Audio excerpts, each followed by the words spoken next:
Hi up guys, in this video I will show you how to send high resolution picture on WhatsApp.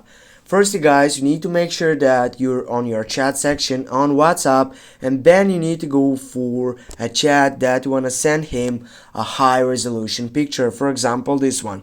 Now what you need to do, just simply go on the attach sending file, click on this selection and go for document.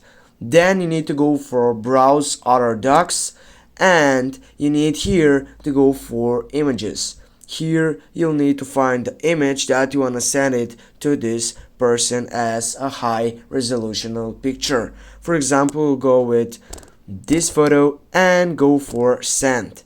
Now guys, with this we can go and see it. If I type on it and go for view photos, here as you can see it is sended with a high resolution sending pixels. Thanks guys for watching. Don't forget to hit that like and share the video. See you soon guys.